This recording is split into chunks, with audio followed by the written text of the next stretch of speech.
created that shows what we hope to be the final, or at least the next version.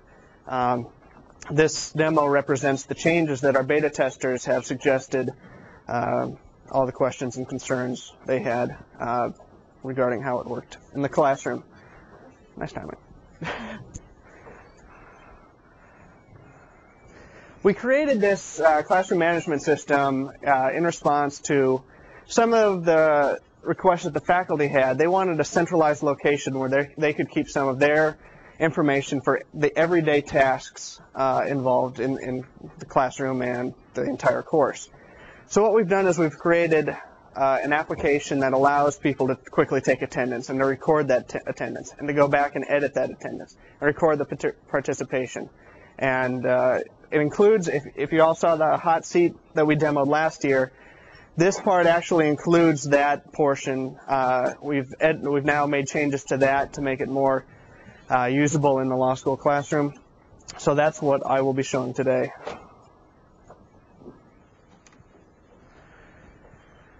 Like I said, this is a flash demo, so it will be guided on what I can do, but I think we will be able to show you all the specifications and features that this application has.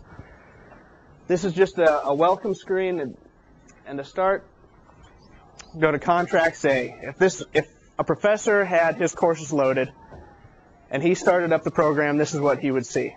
He'd see only that professor's courses. But if they had more than one course, they'd see them all. So if they wanted to, they'd select it, start the course. In this case, Contracts A we're pretending is over. So we want to archive it. We don't want to see that anymore. With a quick, by just clicking on it very quickly, hitting the Archive Course button, it's gone. We can go and still view that. Next year when we're teaching contracts again, we want to go back and look at our syllabus or whatever. We can go back and do that at a later time by viewing the archived courses there. So we view that. We'll see the Contracts A there, and we could go into the course and see all the information. Now, creating a new course, there's a couple of different ways you can do it. The way that we've done it so far is we've been able to pump out the data directly from DataTel, kind of, not directly, it kind of goes from DataTel to an Access database via XML, and from via XML to an XML, or through an XML script to an XML file, which is what our classroom management application uses, strictly an XML file to host all the data. There's no database backend. It's held in an XML file. If the file is not available through DataTel or whatever, you can create one manually. And so we name it Contracts B. Give it a session. And again, if we weren't pulling all of our class rosters from a DataTel file or some other kind of database file, as long as it can get to access in a last name, first name, it can be pumped out to this. But if that's not available, we can always type in one at a time. And once we're done with that, adding our class roster, we just click Finish to go on. Now we've created our course. Now that part of our course is populated. So we go, if that was the course that we wanted to use, we select that course and go into it. Now once you select the course, you have a number of options. You see them across the top: attendance, syllabus, hot seat, participation, gradebook, and reports. I'm going to go in order. You could jump around however you wanted to. You could use one part, you could use all, it doesn't matter. For the attendance, we just click the attendance and go into it. The first time you go in, if you're going to check your attendance, it'll check if you have a classroom associated with your course. In this case, since we just created the course, it's not there yet. So these are the classrooms available at Seattle University Law School, but in the event that one of those classrooms does not work for you, you can create a new class using a simple drawing tool where you enter the number of rows, the number of seats per row, and it draws that course or that classroom for you. Once you're done, there's a classroom we created, which looks surprisingly like one of our classrooms. We give it a name so that it shows up here on the list, and then we select that, and now it's associated with our course. This is one of the features that people like the best. there's not a good way. I see a lot of seating charts where they print out little pictures so people can remember the faces and names. Well, this just makes it easier to create that seating chart. And what we do here is we have a list. All these are the names we entered supposedly. Now we've got a folder that just has pictures. And once that name is uploaded, the program takes that name, goes into the folder, picks out the right picture so we can display those students. To create a seating chart, drag and drop. Just drag it from the right side, drop it. If that seat was wrong, that student just moved, you just move them on the seating chart. It's that easy. If you want to undo all the changes, easy undo. If you want to add or remove students to your roster, you can do that at any time. If you add a student, you just type in the name, last name, comma, first name. If you want to remove a student, you just click their picture and that populates this field down here with the name, and you would just hit the delete student. That's what this is going to do.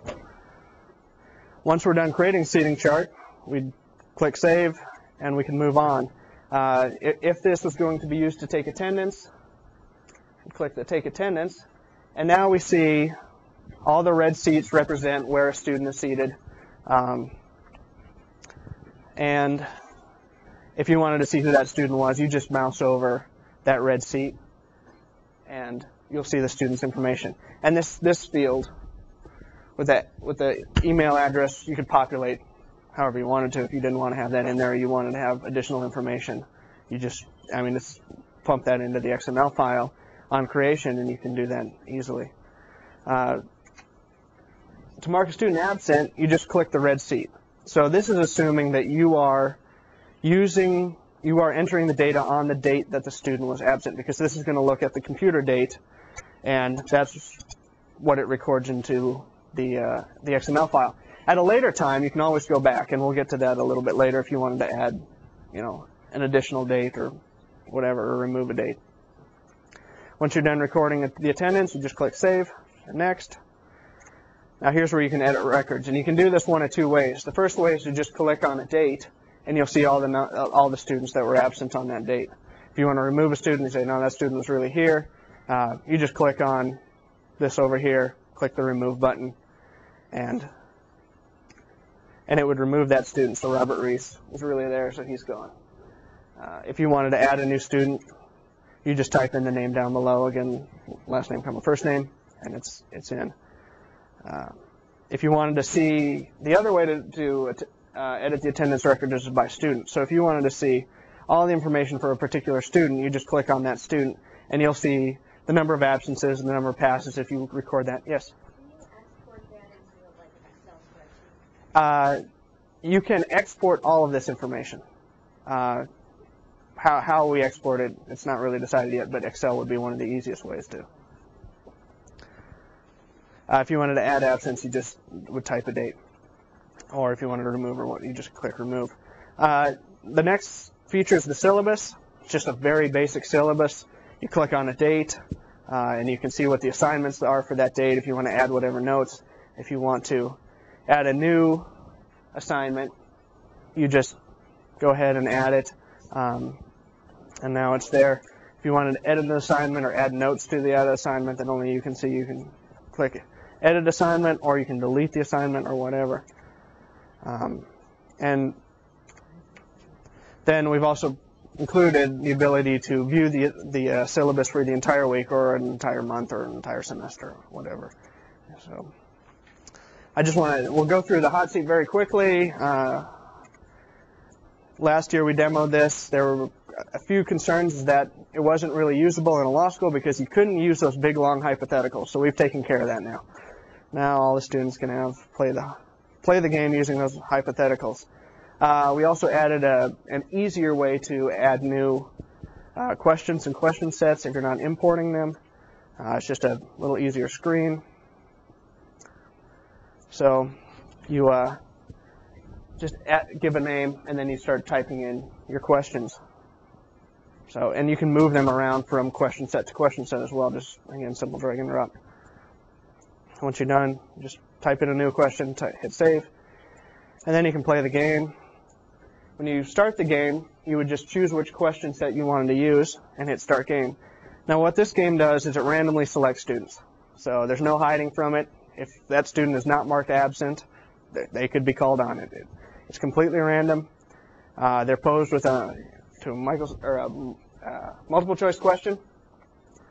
At that point, they have the ability to answer the question, or they can pass. A given question can only be passed twice, so the third person that gets it stuck with it. So that's why we call it the hot seat. In this case, saying that the student wanted to pass it to Thomas Anderson, and Thomas Anderson chooses to answer it, at which point the available answers would come up, and he could say that Sam owns Blackacre. In this case, it'd be correct, and he'd go on to the next question. If he gets it wrong, he actually loses points, and a new person's chosen, and that's how that game works. When you said it was past Thomas Anderson by another student, right?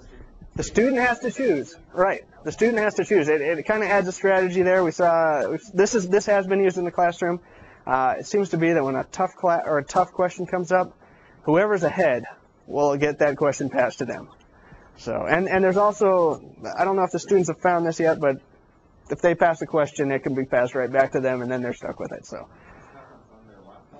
this portion of the classroom, I should have mentioned that. This portion of the classroom management system, the hot seat game, the faculty member projects up onto the screen. So they're using their laptop for this portion, and all of the class can see it because it's coming out of the projector on the big screen. They're chosen, and it shows them right at the beginning. In this case, when you first hit select a student, it tells you who did it. In this case, Thomas Anderson is in the hot seat.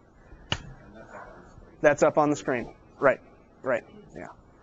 Yeah. It's been kind of interesting. It takes the pressure off people, and it kind of adds that a little bit of fun to it. But it's still got some value in that. We found that a lot of the students recall the questions that they were asked in the hot seat almost better than during a regular classroom lecture. Yes.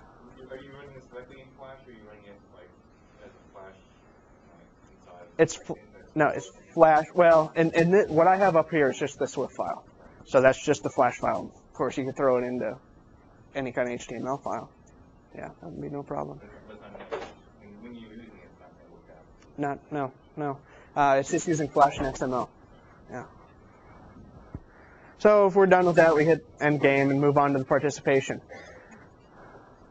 Again, you'll see this common screen here. You see the same as when you were taking participation or when you're taking attendance. In this case, again, you have an option. If you want to select a student to participate in the class, or you're calling on a student, you can choose to select a student randomly. And if you do that, all right, the professors aren't picking on anyone. It's all random, so you can't let them blame that on you. Or you could always just, same old Socratic method, just choose a student. What this does, once a student is chosen, if you allow passes in your class, and the student has chosen to pass it, at any time you can click the Add Daily Passes, and that's what we're doing here. You see the screen, you just add the students that have passed. Then if you're going to select random students, it won't choose any of those students who have passed. So we'd select, in this case, we're going to select a student randomly, and it just opens a quick box. Now again, this isn't being portrayed on the projector. So the professor can add a quick note at any time, then later when they get back to their office, they can come back in to this screen, add additional notes, and say, oh, maybe they just need something to remind them until they get back to their office and have a little bit more time if they wanted to include more detailed comments. In this case, the important use of alliteration in the law school classroom was relevant. If you randomly select someone and you accidentally didn't mark them absent, you just click them absent here, and again, it's going to write to that same absence file, or part of the XML file. Again, you can pass this, the same thing. Once you're done, save and continue. At any time, just like attendance, you can go in and edit these records as well. If you wanted to click on a student or add participation at any time, if you didn't want to do it during class, but you wanted to go back and when you're in the confines of your own office, go back and add the participation. You can add the notes then. It's just a way that then you can click on a student and see the participation, the number of times they participated, quickly get around and check your notes when, at the end of the semester when you're tallying grades. And it's the same screen that we saw before with the absences. You just click on there and edit it. We've also included a grade book. In this case, we've got 3 assignments there. You'd click 1 if you wanted to edit that assignment. You just click the memo number 1, click the edit button, and you can go in here and add any notes that you wanted to include, just for the general assignment, not for a particular student. You can do that later, but for the general assignment, you can add notes. You can put your percentage weighted total grade here, so you don't have to export those grades to Excel later on in the semester when you're at the end. You can have it tallying up as you go.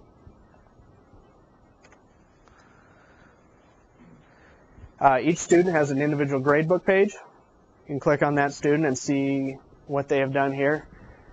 This allows you to export it to email. You can, if you wanted to email it directly to that student, you could click the export, populates in Outlook, gone. As well as soon as you hit send.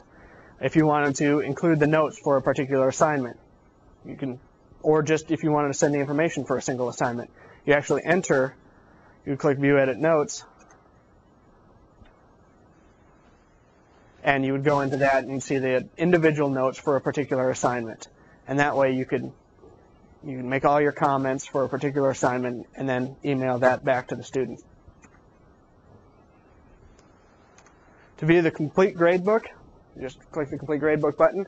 And again, if you collect on a student, it'll take you to that student's complete gradebook record. If you clicked one of these numbers, it would take you to that student's record for that assignment. So you would see the notes for that particular assignment. The reports page, fairly simple. We included this so that things could be printed out. We include the seating chart. The seating chart with pictures, the syllabus, attendance, graded assignments, and the hot seat leaderboard. I think for the demo, we've done the entire grade book. Again, you can just print it out. This would probably be a good place to send to Excel or whatever. And that's it for me. Are there any questions? Yes? Can you make this available? Steve, are we going to make this available? Yes, we are. Yeah. Price? Open source. Well, we probably will do some sort of a price that will be a price point that's pretty low to recover the cost of development, provide some resources for the technology office to develop more features. Do you have a time frame for that? Yeah, we're looking probably well, the reality is that we're looking at January, but probably the fall of next year is a more appropriate time to start something like the start of the fall semester versus starting in the middle of the term. So either summer of next year or fall of next year, depending on how busy I keep Mike Caldwell, who's our flash designer, and Chris in terms of what we're doing in terms of other projects. But this is something we think we're getting a lot of very positive comments from the faculty at the law school. And we've shown this to lots of folks around the country who are really eager and interested in using pieces of this, if not all of it. So we're also talking to potential, commercial partners. Whether we go that route or not, I'm kind of leaning not to go that route to make it available, because as soon as we do that, the price goes up. So we're trying to do this marketing. Yep, in the back. Real quick, show again how you created the classroom. This part has been used. I'm going to you see it a little bit. It'll look a little bit differently, but you'll get the idea here. You see the students on the right, blank classroom on the left, and like I said, this is an actual thing that our faculty have used a couple times. You click on one, drag it, and drop it. I guess what I'm getting at is how you actually got the arrangement of the seats for your school. Oh, Michael drew them in Flash. But like I said, with that tool that allows you to plug in the number of seats and the number of rows and the number of seats per row. Then you can kind of choose a general. We've got this kind of stadium, and we've got a U-shaped, and then we've got just a square classroom that you can choose from. And hopefully that'll get pretty close for all law school classrooms. I know. Hopefully for like a classroom like this, you could plug in something like this or one of the U-shaped classrooms. And again, you say, all right, in the first row I've got, 25 seats. Plug that in. The second row I've got, 30 seats. Hopefully we can, they aren't going to look exactly like your classroom maybe, but hopefully they get very close. Yeah. Okay.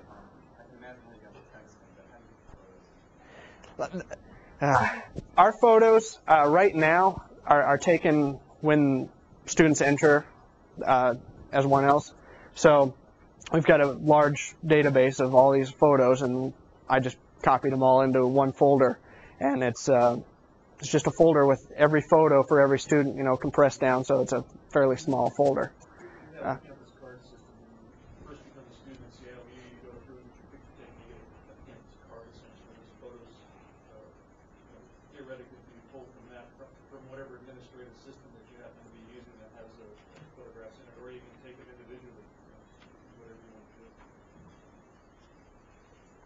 How do you correlate the photos with the names? Well, the photos are named last name, comma, first name. So it picks, let's see. Yeah.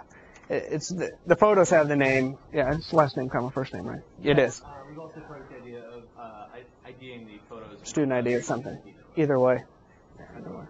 Yep. Are you using both features with back and forth between Flash and No, but No. Flash is importing the flat XML file, which is provided from the whatever database we use, and then Flash imports it and breaks it down and does everything else that it needs to, just natively within the program on runtime. Yep. Yeah. Are you creating a list of beta testers? Yeah, if you want to give me a business card, we'd have to do that. All right. Thank you very much. I will turn it over to Alex now, who will finish it up.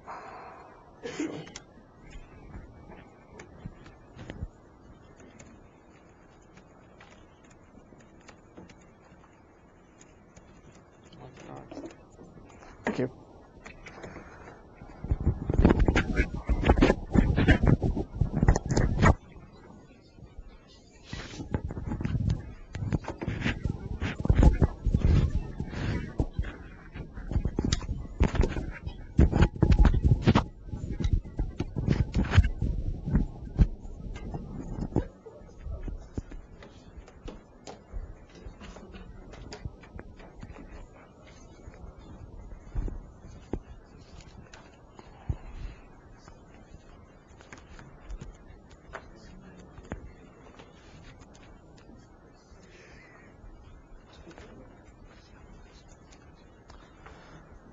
Good morning. My name is Alex Zadur. I'm Assistant Dean for Educational Technology at the University of Buffalo School of Law.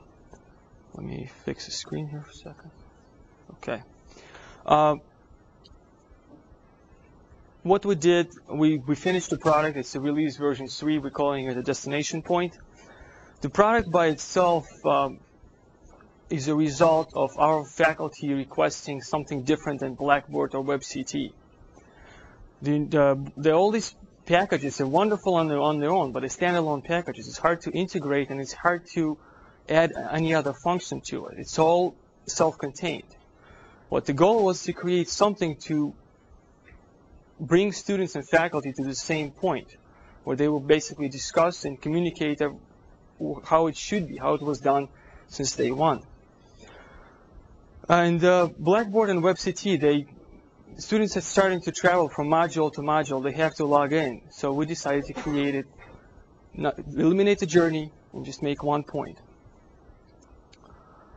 This destination point software has quite a few features at this point in time, and it was built as an instructional platform, as a STEM. We started from the ground up. We went to the faculty and we asked, what do you want this thing to do? And thus we start building the software. We have a URL for it. It's on the bottom but I'll show you on the website when I'll go and show you the module, the presentation module. You can take a test drive, and I will do it today. Students can access the courses online. They can faculty can create discussion board topics. They can seating charts, submit exams, personal information, so on and so forth. Obviously, it has to be FERPA compliant, so it is.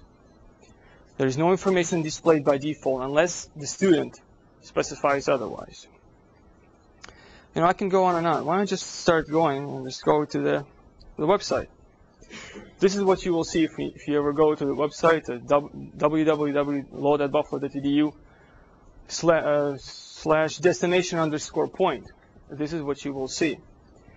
Now, if you'd like to take a test drive, you can do so, and send us an email. We will create you an account. Tell us what you like to be. You like to be faculty, student, administrator, secretary, enterprise administrator, whoever you like to be. You will have access. You will be able to do it. So this is an integrated program with Blackboard and WebCT? It's not an integrated program, no. It's not a module of Blackboard. It's a product on its own. That is not, no. I will discuss about Blackboard and WebCT comparison chart quickly. We have features this is just some of the features available this program does have. Obviously, it's homegrown product. We're adding more features as we go along. As a faculty requests, as a student requests, as secretaries requests, we're adding the modules, various modules. We have special groups. We have special cases. We have a visually impaired student, and the materials have to be posted on the web for the student. As if we do it for the rest of the class, for the rest of the students, if we have to do the same thing for the student, for the Braille student. It has to be slightly different, but it has to exist. We have courses where faculty like to break down the class in 5 or 6 subgroups or more, and there's certain security features involved in it. That's also accommodated. So I will log in. If you would like to see the presentation today, you can click on the white paper, and it's a PDF file. It will come up, and basically today's presentation. I do have a few brochures I printed out. If you'd like to see that, I can give it to you, but it's online. Everything is online. Let's take a test drive. I will log in as a faculty. Now, all the information we're inputting here is bogus. It's all for presentation purposes only. There is no live data, and thus I can tell you can take a test drive if you'd like to. For instance, this specific person, the fake name is Nora Patel, teaching a course Ad Law. And the faculty can create the course website by simply clicking on the link, change it. What is it? Why is there such a difference? Our faculty, some of them are novices they don't want to learn HTML, but they would like to post something. The course website, within it we have a tool which will create so. And change if you already created a website. If you're an advanced faculty, you do your own HTML and so on, like to have your own features, you can simply point to it for your class material. Let's start with the discussion board. As I said, it's a main. Faculty creating a discussion board, creating a topics, and this is our topics at this point in time. They all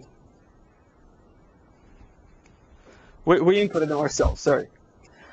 The status window on the first page will be a topic list. The status window shows you how active is a topic. If this icon will get redder, that means it's a visual indicator that there's more replies in this topic. You can also see how many messages are read, how many replies, image file uploaded, or image or file uploaded in there, name of the topic, and who was started and who last posted a topic. You can do various replies. You can do cited reply, edit, delete. And the faculty can delete the messages. Students cannot. Why? If the student posts a message which is improper, faculty can go ahead and delete that. Students cannot delete other students' messages. I mean, I can just reply to this. Okay. And here you go.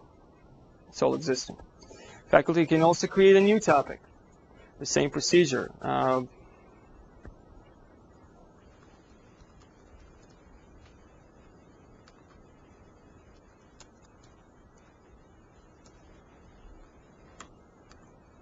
Sorry guys, I'm not very creative in terms of naming conventions here. So we have a topic list, and here you go.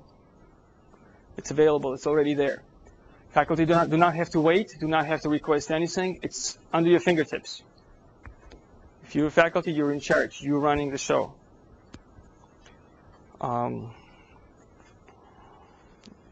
You can click on participation report.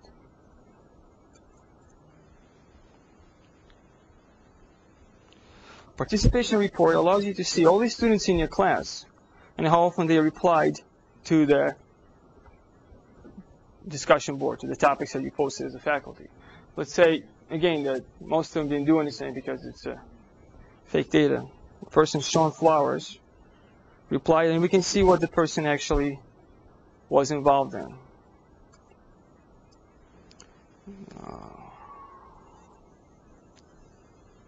We can search topics. Let's say CALI. Oh, no presentation on CALI. Okay, how about that? And we're able to see the presentation of the CALI show because I typed in there CALI show. It searches the body of the message. Participation report feature is not available, and it was requested by our faculty. It was not available on Blackboard or WebCT. We can actually see to detail, and you can grade students. We don't assign grades. That's what one of the faculty asked. Can this thing also grade? I said, no, this is your prerogative. We can add the guest. Adding the guest? Again, Blackboard has a feature that you can add the guest, but the guest has to be a faculty member at this university, has to exist in the system. With our system, no. We have a lady, she's teaching a prison law, and she likes to add somebody from Attica prison, some director of Attica prison or whatever, to participate in the class. She wasn't able to do that. With this system, she can. We do not validate. You create an account. That account will last for the duration of the course. After that, the account expires. If you like to create a person for a new course, yes, you can do that as well. Obviously, you can remove a guest if the guest exists, so we'll just add and remove the guest.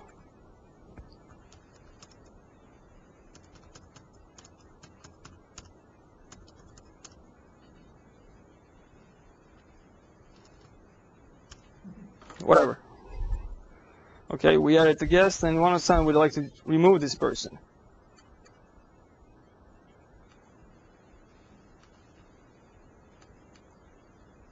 Did I associate the guest? I didn't.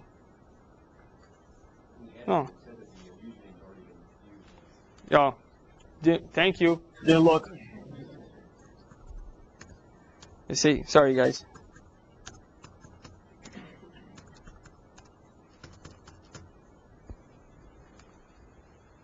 Okay, and we decide to remove the guest, and here he is. We'll just remove the guy. During the duration of the 6 months, you can deactivate an account. That's what this does. That's why I got an error message, because the account was already existent. Okay? After the 6 months period, the account will be removed for good. So you have to start over again. Okay? If you'd like to reactivate an account in the second part of the semester, please contact us, and we'll simply reset it, and I'll show you how we can do it later. Now the exam list. Faculty create a new exam, set a deadline here, and exam is created. If by any circumstances faculty have to reset the deadline, extend it, they can do so. And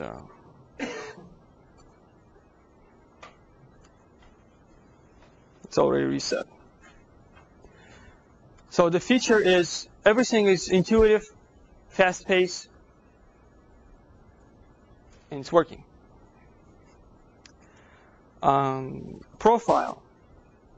Home will bring you to the law school webpage, the default page. It will not end your session. For instance, I'm on the default law school webpage. If I go back, I'm back in my session. When you log in, we're creating a session. That is valid for a certain amount of time. If by any chance you will walk away and forget that you were logged in, you will be automatically logged out after a certain amount of time of inactivity. Half an hour, we specify that. If you log out, it will log you off of the system. If you close your browser, it will log you off of the system. Okay? But within the time you can browse somewhere else, come back, and it will keep your session on the server side. Let's say Nora Patel, and she's got this information she can change: the password, first name, last name, middle name, email address. The person number and the username cannot be changed. That is assigned to you when you enter the University of Buffalo. It's automatic on the system.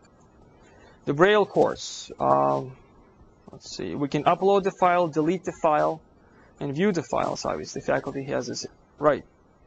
There's a tail for. I did it yesterday, I believe. This is, and let me. Screen readers like JAWS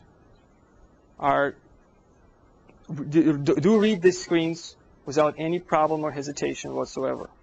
The full product is compliant. We've been testing it for the past 6 months with a student, and nothing but thank you, thank you, thank you, because this is make their life easier and the student's life easier. They like to listen to the text instead of reading it. It's faster for the student.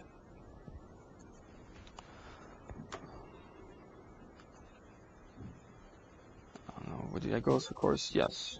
Okay, let's go back to the course for a second, because I started with the course and got detoured for a second. Sorry again. A faculty can send an email. They can send an email to themselves, to the whole list, to the whole student list, or to a specific student.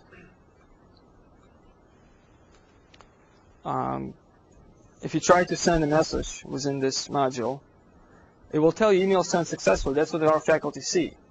But for this person, there's no actual mail sent. It's obvious. It's just a presentation module. We disable the feature.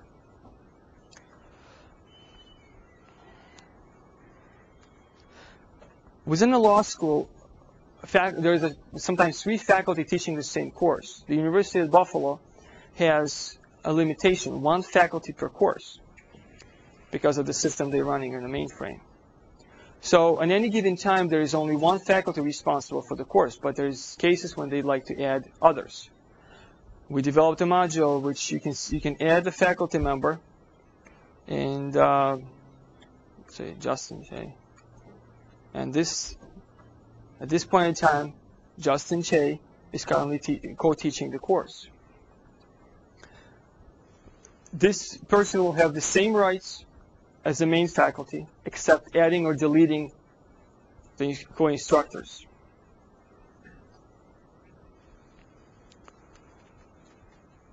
Student Facebook. We did kind of alter the pictures and played with names for privacy purposes. Sorry. The idea was that the faculty would like to see all the students in their class. Can they do it? Yes.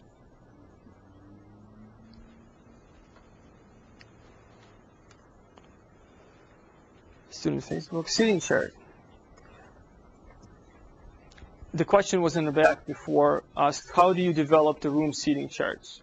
The point is that most of the rooms cannot be altered. The seating chart arrangement cannot be modified.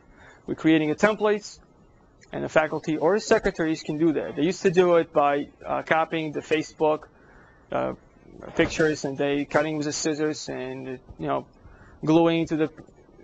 It makes the life a lot easier. Let's say we'll move this person to. Well, look how this looks now, and I will update the seating chart and click on it again, and the person has been moved. I believe it was just showing flowers, moved up. Okay. This is already, if you can print this, all the classrooms. There's a classroom which has 2 alternate arrangements, seating arrangements. Faculty to choose which one they like. Or the secretary can do that. I'll get to that in a second. Course website. When you click on the course website, this automatically will bring you to the course website tool. As I was saying, this is designed for the people who'd like to just post the materials and update. Don't need any. Do not. It's not a goal. It's not their goal to put any fancy pictures, anything, tables. Just simple text assignments. Students see it, reply, modify, all web-based. They can click on the course homepage, course syllables, course links, course itself. Now, when the faculty can edit the pages, let's say we'd like to edit this page. There you go. Okay, and I don't like the fact that this is, since this is the text and the source code for the page is the text, the tools on top will identify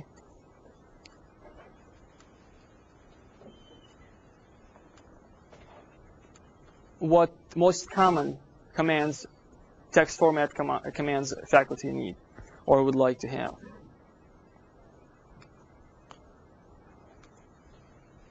And here you go. It already exists.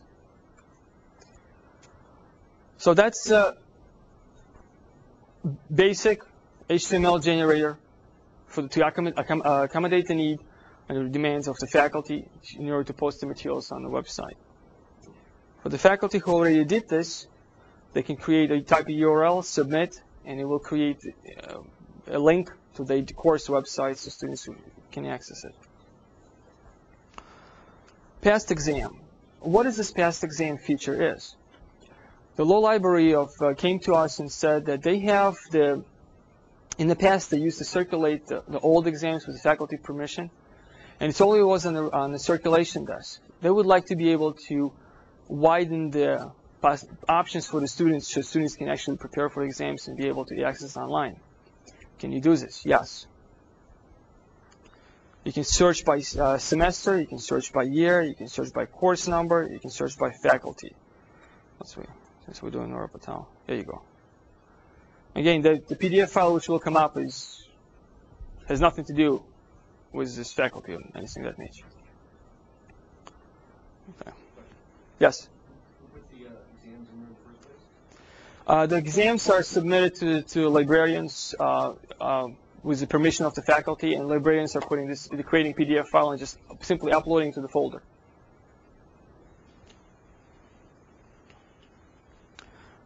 Okay, that will be the faculty part of it. Now I have a few more minutes, and I will log in as a student. So you will see what does the student see.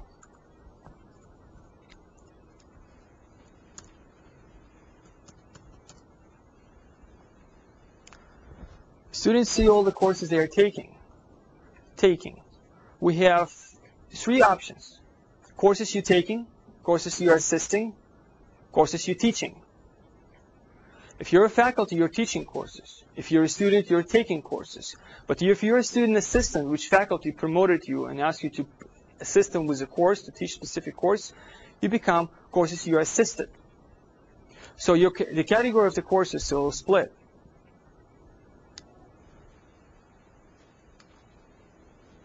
Students can access discussion board, they can see email. You see the features are actually a lot less. Students cannot alter the website. Okay? What was this one?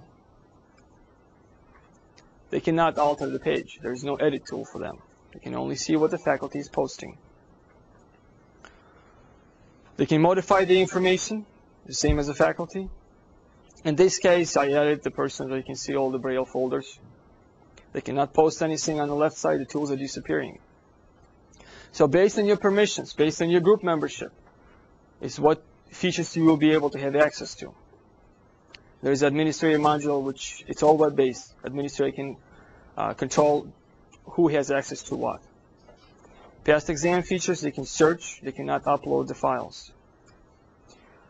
Let's say add law, since I do the add law.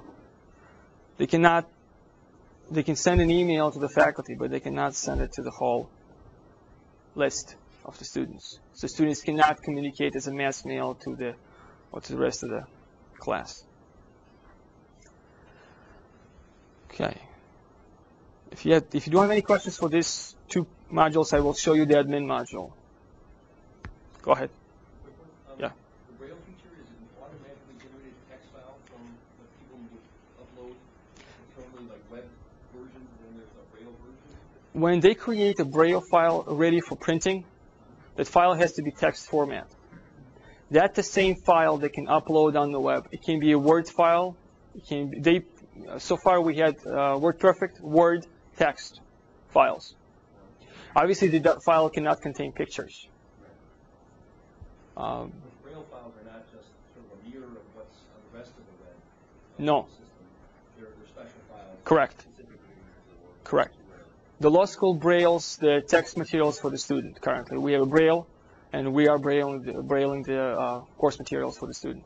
The same file as they're sending it for a Braille printer, they're posting it on the web, so the student can access the same exact file in two formats. One is printed, one is on the web. We have a machine set up for Chris. It's a JAWS software set up. He logs in, it's automatically picks up, and I was quite impressed with our students in general of the technology. We gave them the wireless option, and it was the whole building is wireless. It's the most used wireless network on the whole campus. So it was the students can be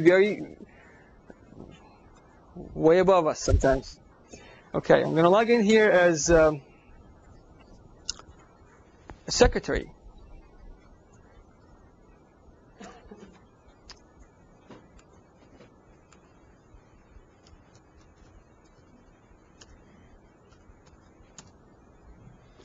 As the secretary logs in, she's currently, or he, whatever. It's according to this, it's Jennifer, so she's she. She's logged in and she's assisting with the ad law class. That the same secretary can annotate the seating chart, can move students around, and you can see that's the last time we changed it. She has the same features as the faculty do. She has the same features for view the Facebook of each and every student in the class. She can alter, the secretary can alter the course website or change it. If the faculty doesn't have access to the internet, they call and they ask the secretary to change it. Email, the same features as the faculty does. Almost all the same features except adding a co-instructor. The secretary cannot add the co-instructor. It's a faculty prerogative.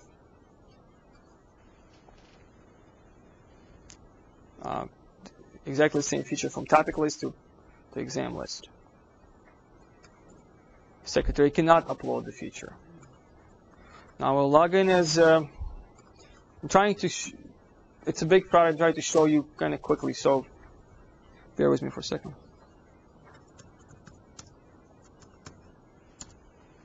I typed it right. Who logged in here? The person who logged in here, you can see the gray bar identifies I have a lot more access to. It's administrator. As administrator, person can file upload or delete for Braille, and the same thing for the past exam. You can upload or delete the file. That can also be done on the local area network for our librarians. Sorry. Administration module. This is where the enterprise admin, the IT guys should be able to access it, and everything is menu-driven. Portal administration, faculty administration. Oh, I'm sorry, there's no portal administration. Portal administration is an enterprise administrator. Enterprise administrator will give you access to certain module, such as in this case, it's the faculty administration, or secretary, student, or guest. So you cannot administer the whole portal. You can only give whatever you are given access to, you will have. You can pick a faculty. Justin, let's go with Justin again. And you can see current course list, no courses found. So we can change that. We can assign Justin to another course. We can update information of Justice. Now this information will be automatically populated throughout the website. Okay. Secretary administration. We'll pick the secretary and say, what is it? Jennifer's. I think this is it. Okay. She assisting the Nora Patel as the instructor. That's why she had this course, the Braille course. The same information you can add secretary and you can assign to a new course. That assignment is done by Human Resources Office when they decide who the assignment, secretarial assignment, who will work with whom, what's for faculty. You can do student administration if there is there's a need to change the student course. The reconciliation office can alter this information. The guest administration. Oh, that's the guy I was creating. Yeah, and I tried to delete. The username was Alex. User is still there. It will be there. It's not removed for the duration of the 6 months. And here's another guy who was removed. I just created it. Very creative. Okay. It's again 6 months duration. If I'd like to reset the password on the person and give him access back to the portal, to the destination point, I can do that. Course administration. You can pick the course and you can put information about the course, irrelevant information about this course. What is this course? The number, the type, the semester. You can add the course, you can remove the course.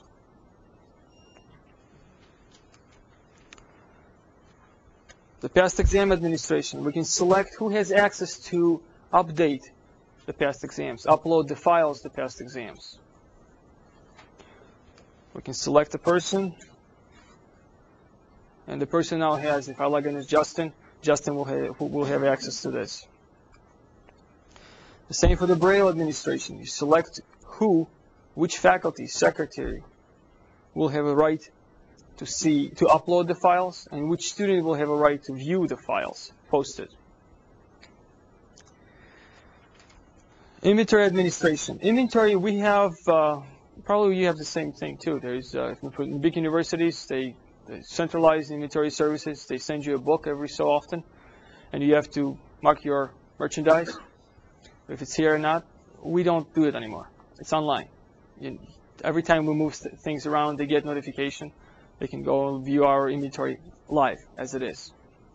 You can add the person, specify the function of this university. It's our IT staff, the student, or the UB inventory staff functionality, which by that you will see what you will see.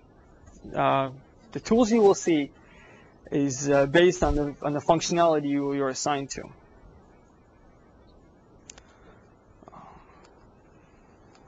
You can obviously. Now, discussion board. Within a discussion board, you can archive or delete the discussion board. Why? The only administrators right now do that. We don't give this feature right now to the faculty. We probably will in the future. What is the idea behind that? The faculty like to, since they see there's an indicator which topic was the best, which topic was not, faculty were able to make decisions in the future. They're archiving this year, and then compare the results from year to year and decide which topic was the best. And this does create some base, a research base, to select, make decisions and choices of which topic was most popular, was used, and we hope that it will help in the pedagogical process. That was the idea. We asked again. This was one of the features the faculty were very much interested in. Alumni news. Alumni news is, let's say, we'll pick up the person here. We're searching, what is this alumni news? Let's say we'll pick Susan. Our alumni office like to be able to reach alums on a monthly basis or target them for certain events. Send an email, mass mailing to them. This will allow you to do that by selecting which portion of the functionality you should be given to. You will be able to perform these functions. Again, not everybody receives everything. It's all how it's designed, how it's existing. This product is all it's trying to do is to meet the existing demand of this infrastructure of the university. We'll also look at the swipe card. We can promote the person as administrator. The person will be administrator of a swipe card module. I don't want to do that because that's a live data. Past exam. Okay. Now, what I will do right now, I will log in as enterprise admin.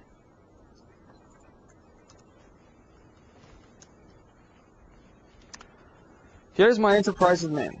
And you can see that what I was saying about courses you're currently teaching, assisting, or taking.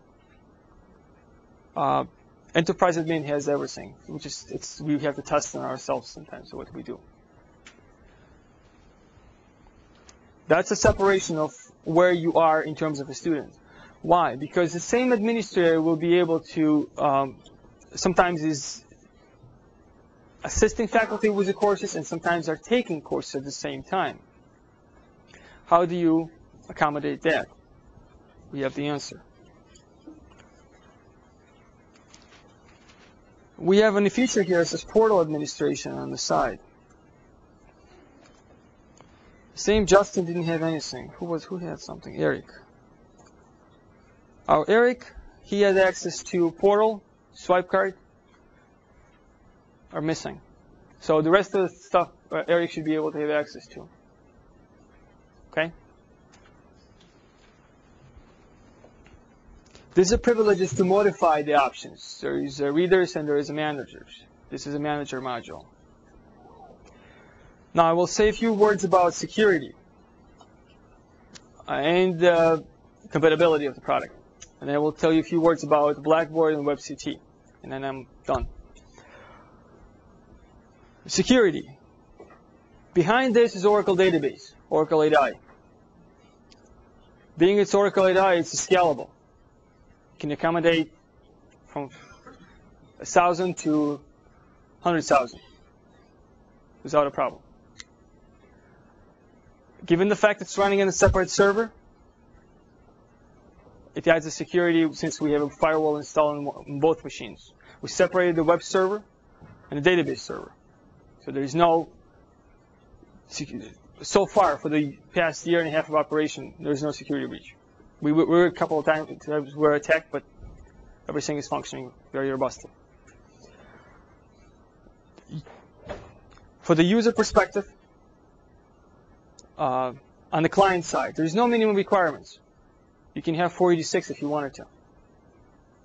Okay, the product is compatible with all major browsers such as IE, Netscape, Mozilla, Opera. Tested it. You may not have the same, like in this case, mouse over functionality, but they will work. Everything works as well.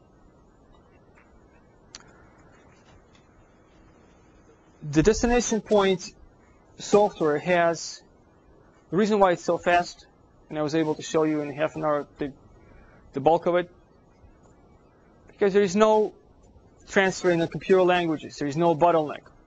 You look at the Blackboard, they're using from VB to Perl to Java, Java applets, and that's where the translation between the languages, there is a bottleneck. We don't have that. Reliability, robustness, 24/7, yes.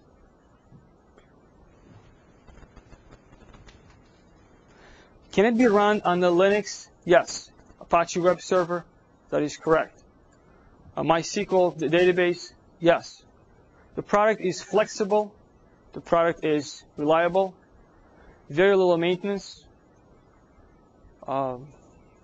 Basically, the maintenance is which you have to select as administrator. It's all web-driven menus. So, thank you very much. If you have any questions. The URL for your test drive?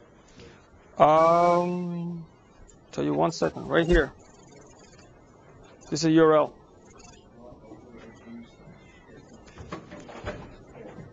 Yes? Creating seating charts, you've mentioned your own classes. Yes, that can be. How hard is it to make them for other classes? It takes about 10 minutes to create the template. The templates for the classroom takes about 10 minutes. It's a flat file. Yes. That's done separately. The file is basically uploaded. It identifies the room number, and it will pick it automatically. If your course is registered to take place in this room 4047, which is we're in, they will be automatically linked to the room. The R&R office makes that decision, registration office. But to make the chart for room 4047, that is done as a flat file, a separate file. We're doing that. Takes about 10 minutes to create the file. It's not that complex. I'm sorry. How much of the data that's in the program is pulled from, say, a university database? Pretty much everything. Everything is pulled in. We are considering, the University of Buffalo considering to start selling this product. We will probably, it's rather new for that process.